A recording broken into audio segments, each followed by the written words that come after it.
장례식을 치르면서 참 하나님께 감사하고 또 함께 해주신 우리 모든 성도들에게 깊은 감사를 드립니다. 갑작스러운 소식을 접하고 가족들이 얼마나 참 큰 충격이 되었겠습니까?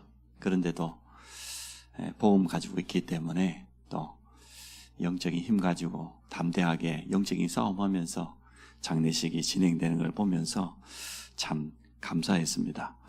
또 모든 성도들이 그리스도 안에서 한 몸 된 한 가족으로서 같은 마음을 가지고 이루하고 또 장례식에 참여해 주시고 협조해 주신 거 감사를 드립니다.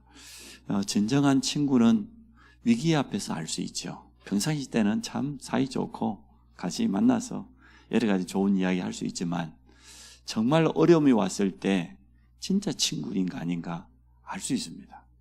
진정한 친구는 그때 아무도 돌아보지 않을 때 그때 참 도움이 되고 힘이 되고 그게 진정한 친구 아니겠습니까? 평상시 때는 똑같은 군인입니다. 누가 정말 훌륭한 군인인지 몰라요. 그러나 전쟁 만나보면 달라져요. 전쟁이라는 큰 위기 앞에서 정말로 나라를 사랑하고 충성하는 군인은 다르거든요.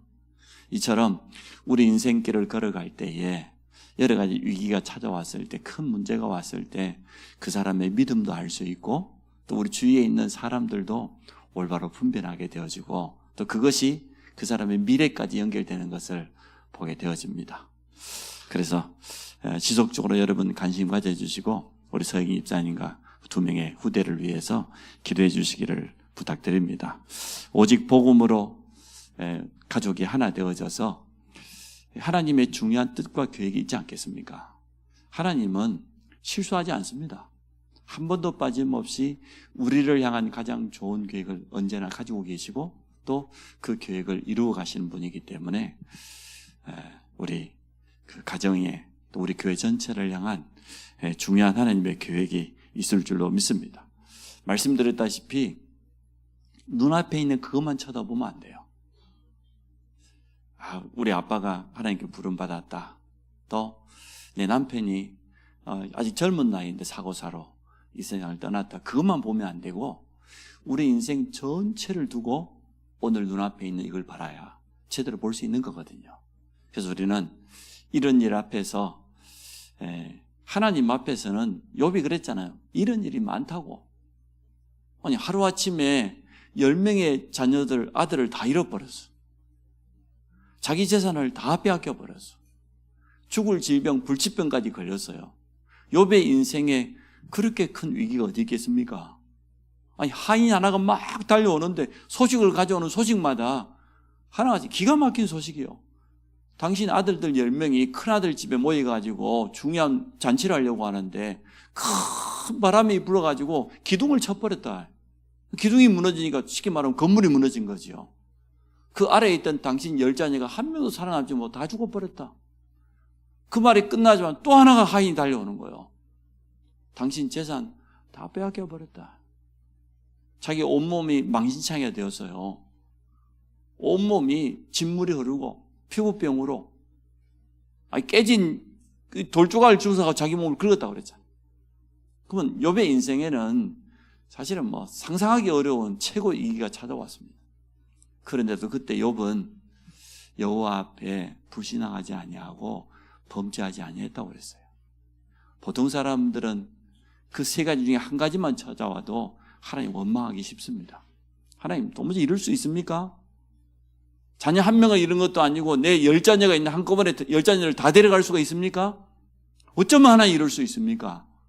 이렇게 하나님께 대들어야 되는데 욥은 하나님 앞에 입술로 범죄하지 않았다고 그랬어요. 친구들이 와가지고 욥을 막 비난하지 않습니까? 네가 얼마나 하나님 앞에 죄를 많이 지었으면 실수를 많이 했으면 한꺼번에 이렇게 3가지 재앙이 찾아올 수가 있냐? 솔직히 고백해라. 회개해라. 욥은 그러한 실수하지 않았거든요. 마누라까지 옆에서 저주했잖아요. 하나님 저주하고 칵 죽으라고. 그때 욥이 고백하면 여호와 하나님 앞에서는 이런 일이 많이 있다고. 그러나 내가 입을 열어서 하나님께 범죄하지 않을 뿐만 아니라 하나님의 시간표가 있으니까 욥은 그때 정말 올바른 고백했지 않습니까? 주신 분도 하나님, 가져가신 분도 하나님, 10명의 자녀를 주신 분도 하나님이었고 그 많은 재산을 주신 분도 하나님이었는데 하나님이 자기 거 가져간 건데 소유관이 분명해야 됩니다. 우리 인생을 살아갈 때 우리 모든 것의 소유는 하나님이십니다. 내가 비록 지금 막 온몸이 이 피부병으로 막 진물이 흐르고 깨진 돌조각을 줘서 내가 몸을 긁고 있지만 내가 그분 앞에 설 때는 이 상처난, 이 모자란, 이 질병 가진 몸으로 설 것이 아니고 변화된 몸으로 그렇게 서게 될 것이다. 분명히 고백했습니다. 나중에 어떻게 되었습니까? 욥이 믿음 고백한 그대로 되어졌어요. 하나님이 자녀도 2배로, 재산도 2배로, 모든 거 다 축복해 주셨어요. 그래서 성도 여러분, 우리가 인생길을 걸어가다 보면은 전혀 생각지도 못했던 어려움 올 수 있지 않겠습니까? 그것만 쳐다보면 안 돼요. 그 속에 하나님의 중요한 계획이 있습니다. 또 그 일 이후에 하나님은 더 좋은 계획을 가지고 계셔요. 저는 그리 믿습니다. 우리 서혜경 집사님과 2명의 렘넌트에게 하나님은 더 좋은 계획 가지고 계신다. 지금은 너무나 마음 아프지만 그러나 하나님 안에서는 그 모든 게 문제 안 된다. 그게 우리의 믿음이다. 저는 그렇게 고백합니다. 하나님도 그렇게 하실 겁니다. 추석 명절이 눈앞에 다가오는데 그냥 단순한 명절이 아니고 캠프라고 하는 이름을 붙였습니다. 우리 안에 이 들어와 있는 이 빛을 비추는 명절이다 그 말이죠. 명절을 맞이하면서 우리가 중요한 영적인 눈을 떼야 되겠습니다. 왜냐 그러면 우리의 가정 또 우리의 가문이라고 말할 수도 있겠죠. 이 배후에는 가장 중요한 게 이 배경이거든요. 영적 배경이 있어요. 여기에 따라서 거의 결정되어져요. 정말 하나님을 믿는 자, 하나님을 사랑하는 자, 그러한 가문이 있고 하나님은 전혀 모르고 우상 숭배하고 눈에 보이는 육신의 것만 막 쫓아가는 그런 가문이 있거든요. 나름대로 자기들 나름대로 성공도 이루어요. 꿈을 성취하기도 합니다. 근데 이 배후에 어마어마한 눈에 보이지 않지요. 영적 배경이 있다는 거예요. 이걸 봐야 돼요. 이것을 제대로 이해한다고 하면 우리 가족들 제대로 도울 수 있습니다. 사단은요, 참 좋은 이름을 들고 나왔어요. 문화, 전통 문화. 이러한 이름을 가지고 어마어마한 이 속에 사단의 전략이 숨겨져 있는 거죠. 우리는 교과서에도 배웠지 않습니까? 미풍양속이라고.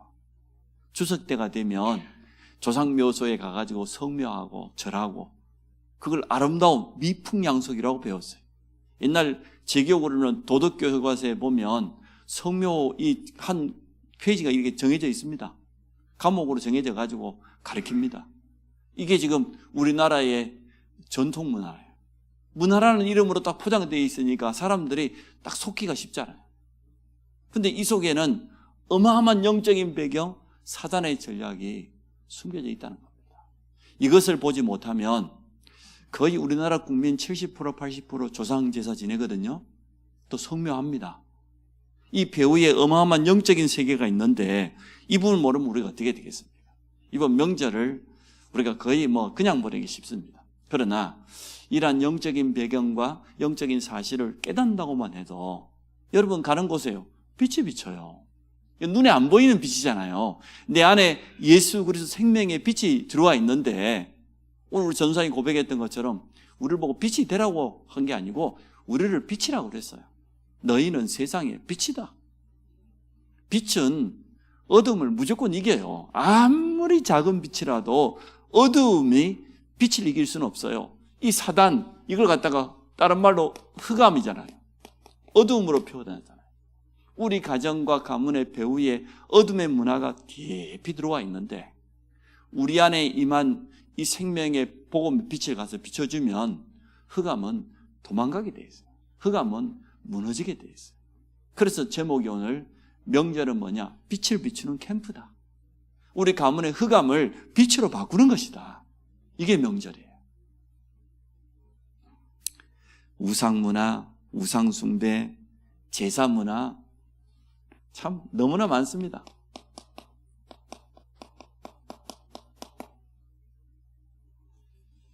세상 풍속입니다.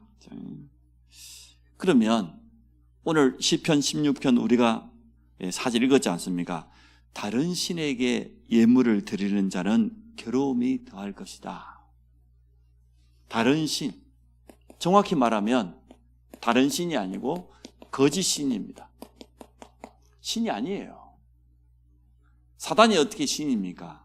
하나님이 만든 피조물인데 사단의 시작이 뭐예요? 하나님께서 찬양을 담당하는 천사들의 한 그룹을 만든 겁니다. 그 많은 천사들을 이끌어갈 우두머리를 만들었는데 천사장이죠. 찬양을 담당하는 천사장이에요. 그리고 그 천사장에게는 아름다움과 지혜와 뛰어난 능력, 왜 많은 천사들을 이끌어가야 되니까, 우두머리니까. 근데 이 찬양을 담당하는 천사장이 교만한 마음이 들어갔어요. 지극히 높은 자와 비길이라. 하나님을 대적한 거예요. 교만한 마음이 들어서 그걸 타락이라고 하지요. 그래서 찬양을 담당했던 천사들과 함께 그 우두머리가 타락해가 쫓겨나서 한나라에서. 그 우두머리가 뭐냐? 사단. 다른 말로 하면은 마귀. 이름 뜻 자체가 뭡니까?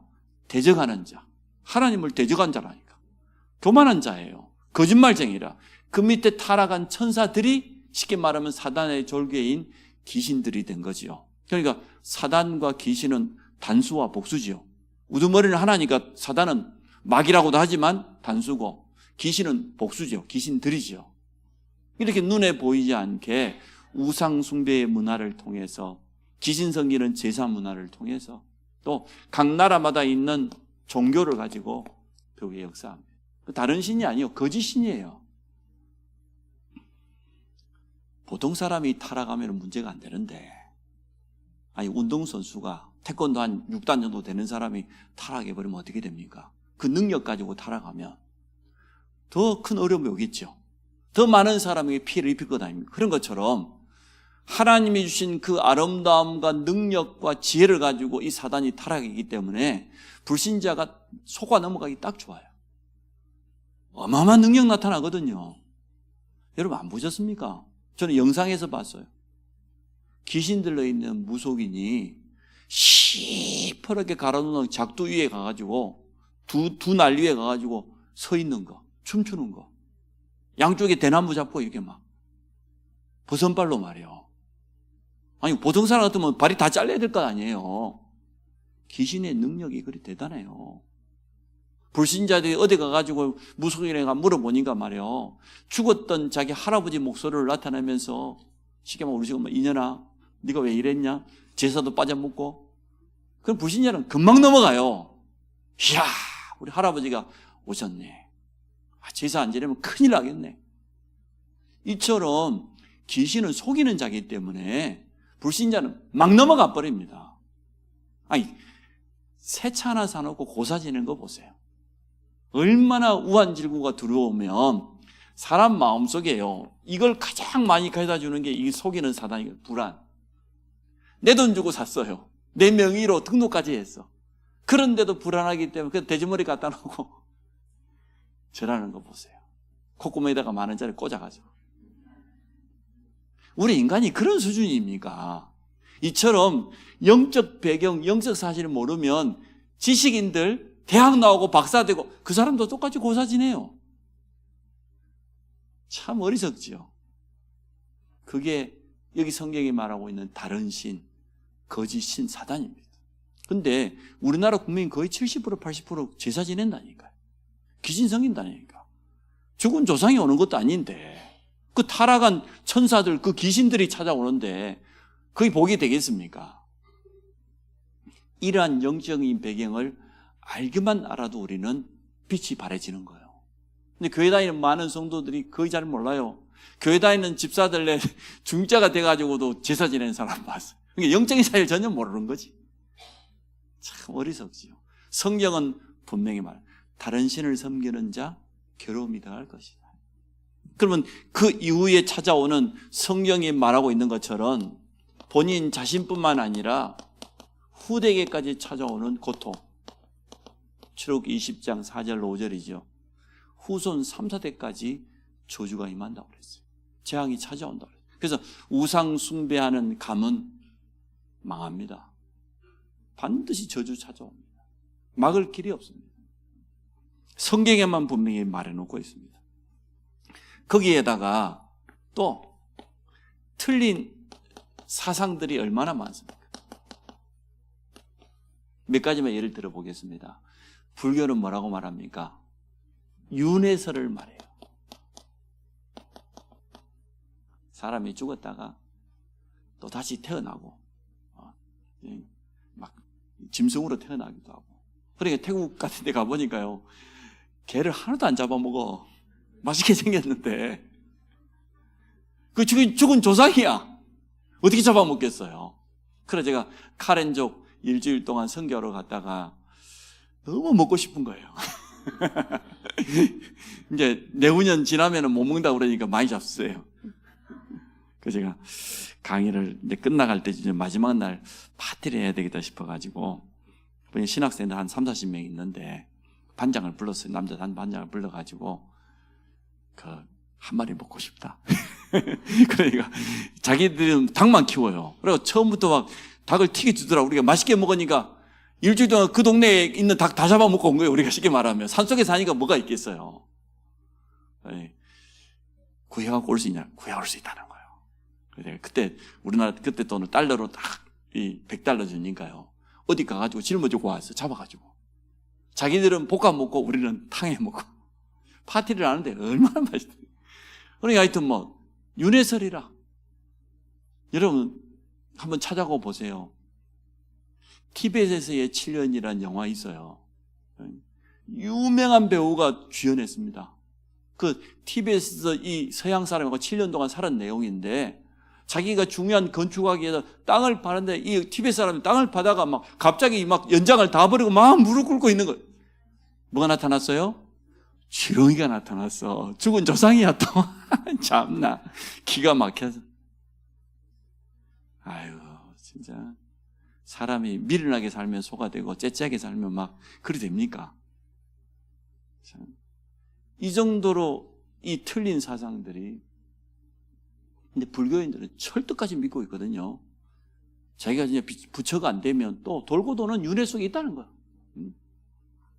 전생이 어떠느니 업보가 어떠느니 그런 말 들어보셨죠? 전부 여기서 나오는 단어예요. 근데 종교인들뿐만 아니라 불신자도 철떡까지 믿고 있어. 전생에 지은 죄가 많았어. 심심하면 그리 말합니다. 다음 생에 뭐 같이 살자. 진짜 욕 나오려고 그래. 이처럼 뿌리 깊이 사상으로 딱 들어가요. 가르치지 않았는데도 워낙 많이 들었기 때문에. 또 말합니다. 에이 죽으면 끝이지. 멸절설. 다음 생이 어디 있어? 아니거든요.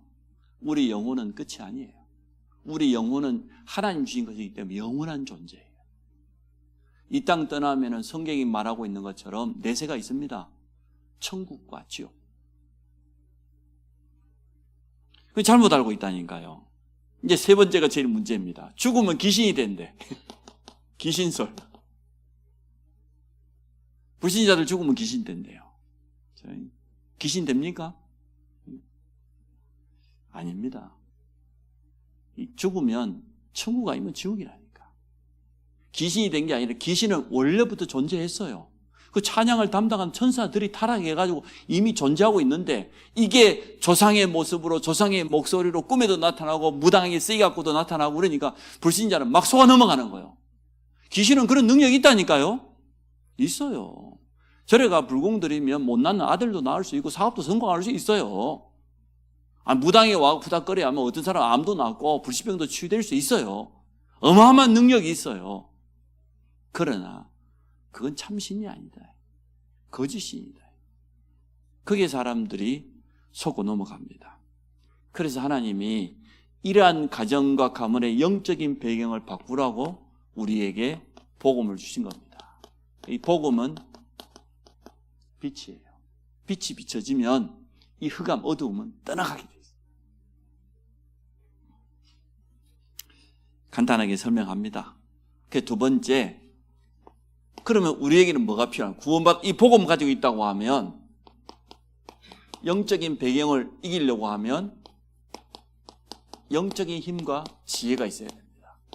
영적인 지식이 있어야 됩니다. 하나님을 바로 알아야 돼요. 영적인 사실을 바로 알아야 됩니다. 영적 사실을 모르면 당합니다. 속고 삽니다. 구원받았다 할지라도 영적인 비밀을 제대로 못 누리면 불신자처럼 살아가는 사람 참 많고요. 문제 앞에서 막 흔들립니다. 일단 우리가 영적인 힘을 얻기 전에 승리하신 주님이 우리에게 준 약속이 있어요. 이 약속부터 분명히 믿어야 될 것 아닙니까? 이걸 믿음이라고 하는데 우리 주님이 뭐라고 약속했습니까? 일단 이렇게 말씀하셨어요. 요한복음 19장 30절에 다 이루었다. 구약의 모든 예언, 약속 다 이루었다 그 말도 되지만 그리스도의 이 일을 완성하셨다 그 말이잖아요. 다 이루었다. 그리스도 모든 저주를 끝내는 그 일은 참 제사장, 사단의 권세, 이 흑암 거짓의 영을 완전 멸하신 참된 왕, 우리에게 하나님 만나는 길이 되시는 참 선지자, 이 그리스도의 비밀을 완성하셨다고 말해요. 여러분 이 약속을 붙잡으시기 바랍니다. 그래서 요한 1서 3장 8절이라는 성경에 보니까 죄를 짓는 자는, 죄인은 좀 뭐이나 마귀에게 속해 있다고 그랬어요. 불신자는 아무리 훌륭해도 인격이 뛰어나도 선하게 살아도 바르게 살아도 흠이 전혀 없어도 잡혀 있어요. 영적으로 뭐냐? 마귀 자녀라. 죄를 짓는 자는 마귀에게 속하나니 저는 처음부터 범죄함이니라. 근데 반대로 하나님의 아들 예수 그리스도가 오신 이유가 뭡니까? 하나님의 아들은 마귀의 일을 멸해버렸대. 마귀의 권세를 꺾어버렸어요. 이 약속부터 여러분 붙잡으시기 바랍니다. 이게 어마어마한 선포인데 우리는 늘 그냥 듣는 성경 구절이니까 그냥 듣지요. 사실은 사단은요, 이 사실만 모르기를 원해요. 그 주님이 십자가에서 그리스도의 일을 완성할 뿐만 아니라 마귀의 일을 멸하셨다는 증거로 3일 만에 부활했습니다. 부활이란 말은 승리했단 말이잖아요. 그 부활하신 주님이 지금 우리와 함께해요. 마태복음 28장 18절로 20절. 하늘과 땅의 모든 권세를 가지고 세상 끝날까지 항상 함께. 우리가 불신앙할 그때도 우리 주님 우리와 함께해요. 우리가 문제 앞에 서는 그때도 항상 함께해요. 하늘과 땅의 권세란 말은 모든 권세잖아요. 성삼위 하나님의 비밀을 가진 그분 이름으로 기도할 때만 하늘 문을 여시고 주의 천사를 보내시는데 그 하늘의 권세, 땅의 권세, 사단의 모든 권세, 종교, 흑암 다 이길 수 있는, 사실 이기신 분이지요. 승리하신 그분이 우리와 함께 하십니다. 이 언약부터 잡으라고요. 이 약속부터 먼저 붙잡으시라고. 그리스도께서 다 끝냈다. 다 이루었다. 그리스도께서는 마귀의 일을 멸하시고 승리하셨다. 그 승리하신 주님이 나와 함께 하신다. 이게 시작이에요. 그게 캠프의 시작이라니까요. 딱 언약부터 잡았어요. 초대교회가 이 언약을 붙잡은 겁니다. 사도행전 1장 2장에 보니까 오순절은 유대인들의 명절입니다. 굉장히 중요한 명절이에요. 그 오순절날 마가다라방에 성령이 임한 것처럼 우리 모든 성도들에게 이 언약 붙잡고 기도한다고 하면 주님이 약속하신 성령 충만. 충만이란 말을 알지 않습니까? 구원받은 우리 속에 성령이 영원히 계시는데 충만해지면 그게 어마어마한 능력이 되는 거예요. 성령은 누굽니까?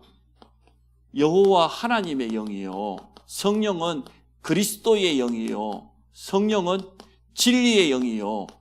지혜의 영이에요. 능력의 영 아닙니까? 이게 성령이라. 하나님의 영. 하나님 자신이에요. 하나님이 성전 삼으시고 내 안에 계시는데 우리에게 약속했어요. 오직 성령이 너희에게 임하시면 권능 받고 예루살렘 온 유대 사마리아 땅끝까지는 내 증인되리라. 성령이 충만히 임하면 그 하나님의 능력이 내게 나타난다는 거예요. 가는 곳마다 그리스도의 비밀이 증거된다는 겁니다. 아무도 막을 수 없는 이 하나님의 능력.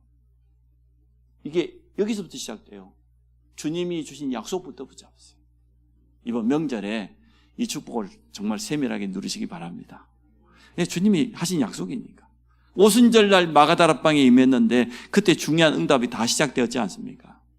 표현할 길이 없으니까 이번에 태풍 하나가 베트남, 필리핀, 중국 하이난성 그리고 중국 남부를 이렇게 강타했어요.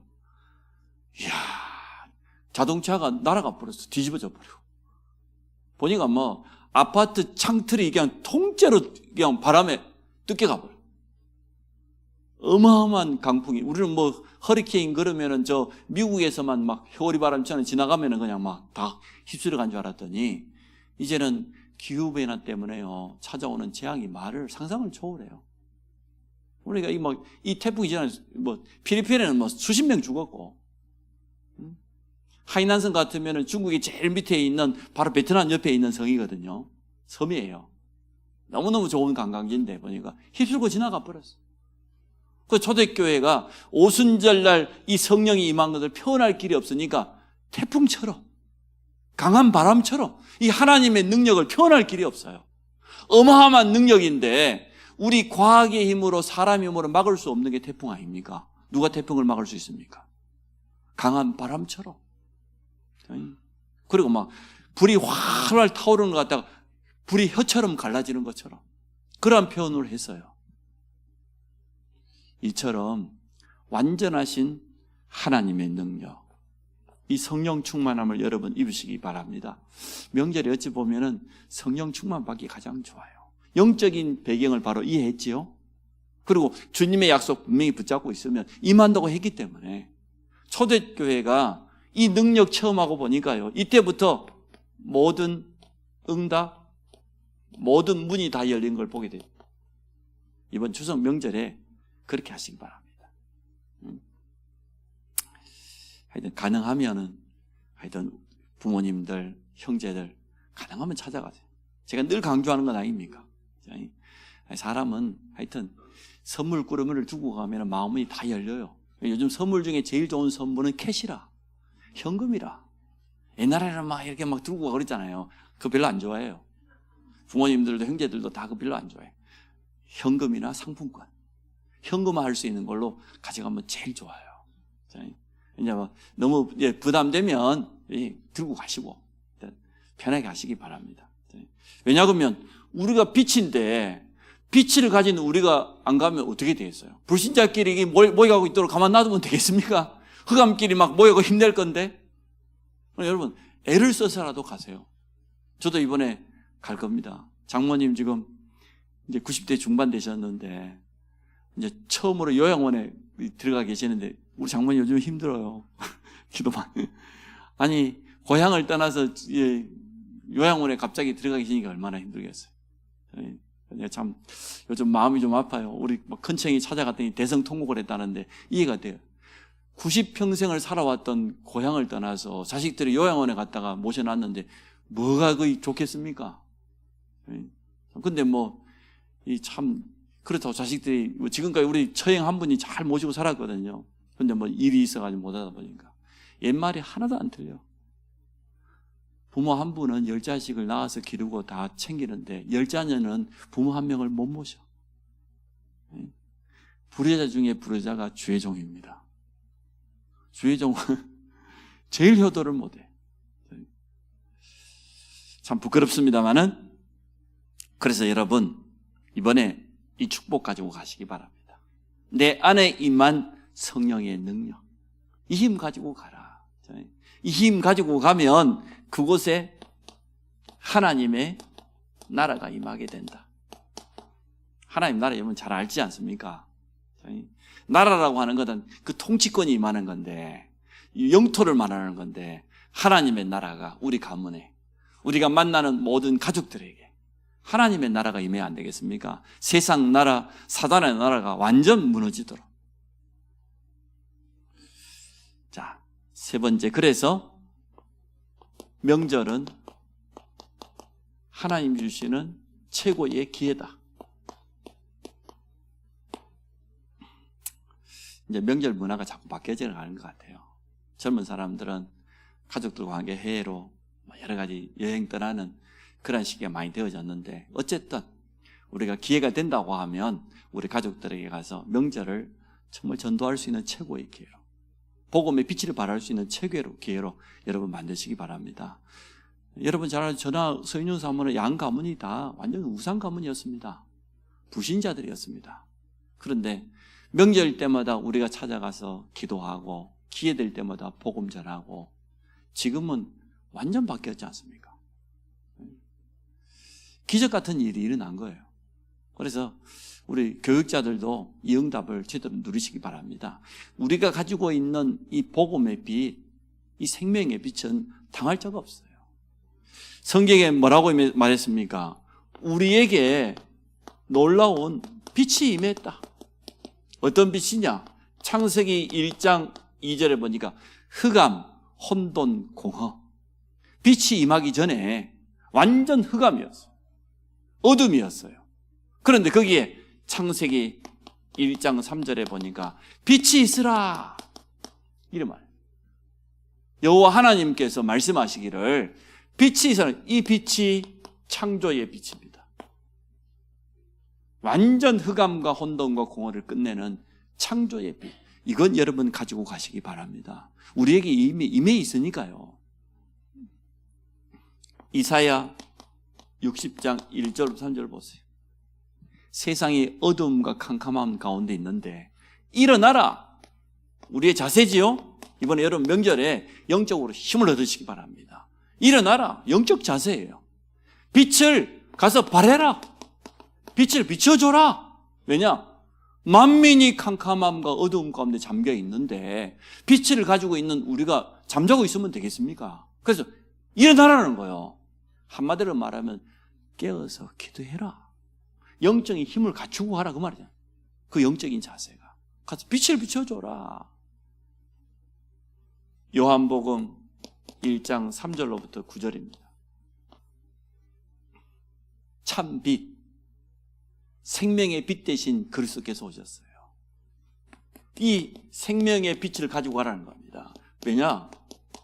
마귀에게 속한 자는 영이 죽어 있어요. 사망입니다. 흑암은 사망을 의미합니다. 흑암 권세, 사망 권세에게 완전 장악되어 있는 저들에게 생명의 참 주인공 되시는 그리스도, 그 생명의 빛, 참 빛을 가서 비춰줘라는 겁니다.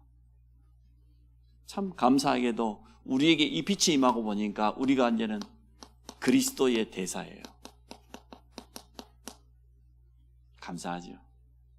대통령을 대신해서 나가 있는 사람을 대사라고 하지 않습니까? 대사관은 사실은 어찌 보면은 우리나라의 영토가 그게 확장된 거하고 똑같아요. 왜? 대사는 대통령을 대신해 가 있는 사람이니까. 우리를 보고 예수 그리스도를 대신해서 그리스도의 대사다. 베드로전서 2장 9절.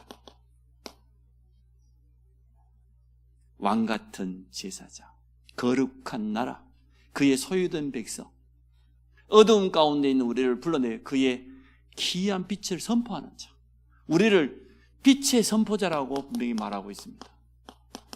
여러분, 이 빛을 이번에 마음껏 바라시기를 주의 이름으로 축복합니다.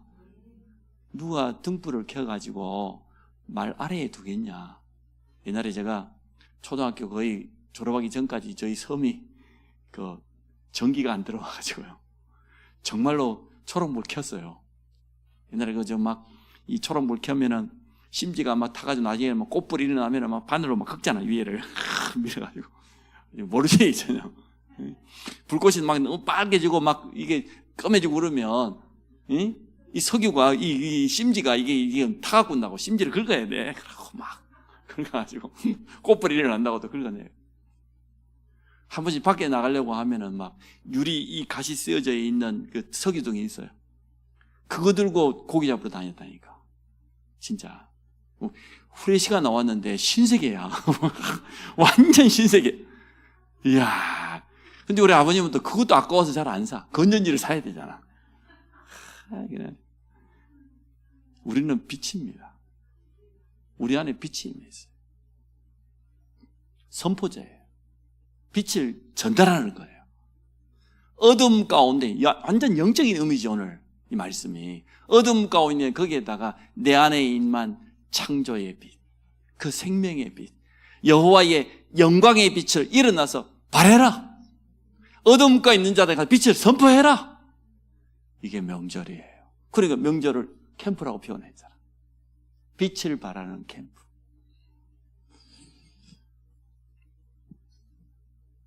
너무나 오랫동안 우리 가문의 배후의 흑암 세력이 장악하고 왕노릇 했습니다. 가만 놔두면 되겠습니까? 깨뜨려야 돼요. 그래서 명절은 영적 싸움하는 것이다.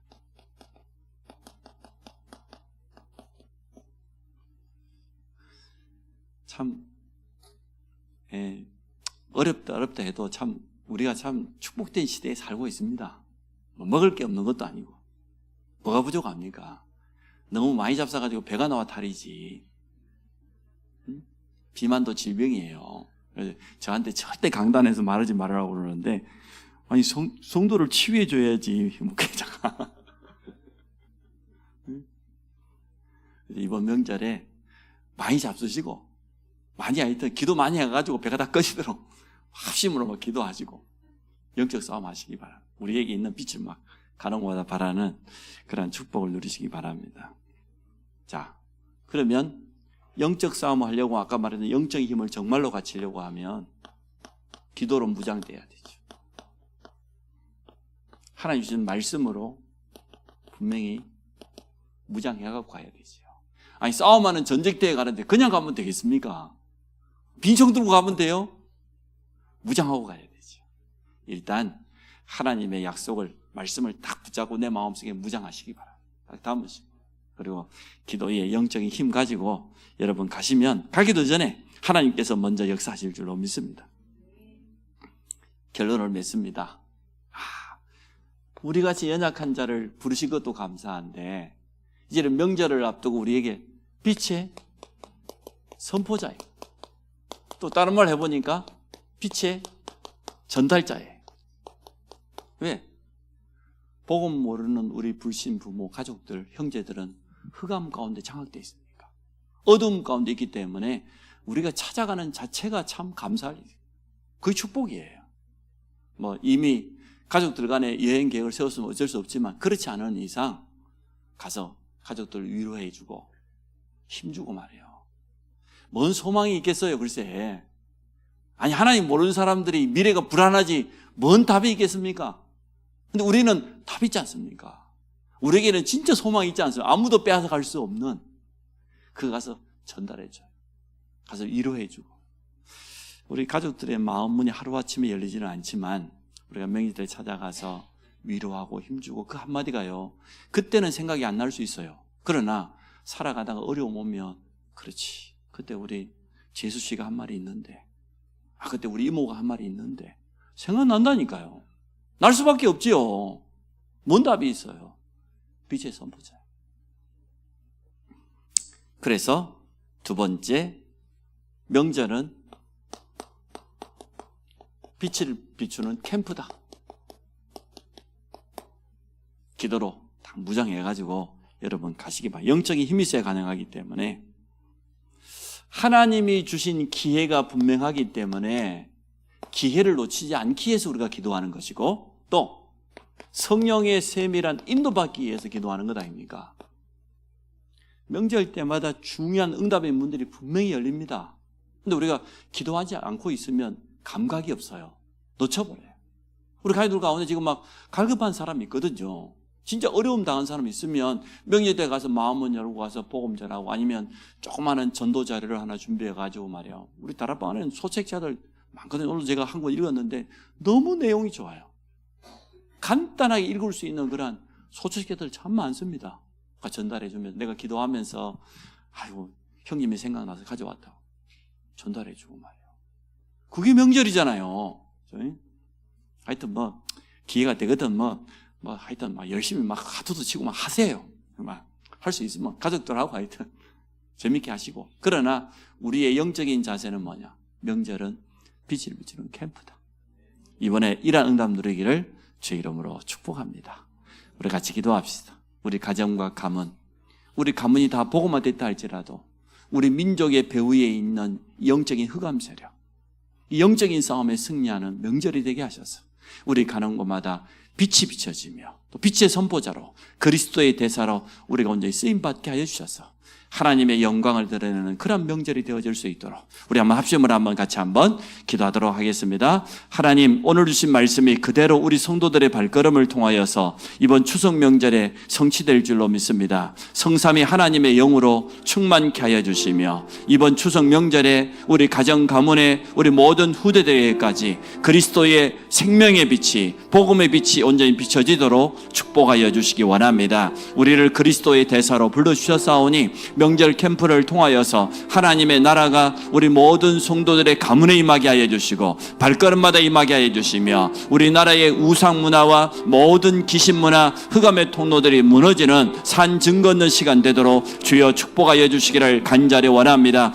그래서 하나님, 우리 대한민국이 세계 복음화는 가장 제사장적인 나라가 되도록 축복하여 주시기를 간절히 원합니다. 원인 모르고 고통당하고 있으며 재앙 가운데 있는 자들에게 우리에게 임한 생명의 빛을 마음껏 바라는 명절 되도록 주여 축복하여 주시기 원합니다. 이 언약 붙잡고 기도할 때에 모든 성도들이 먼저 영적인 힘을 얻게 하여 주시고 하나님의 분명한 약속의 말씀으로 무장되게 하여 주시며 기도의 비밀을 가지고 가는 곳마다 하나님의 영광을 드러내도록 주께서 축복하여 주옵소서. 예수 그리스도 이름으로 기도합니다. 아멘. 찬송가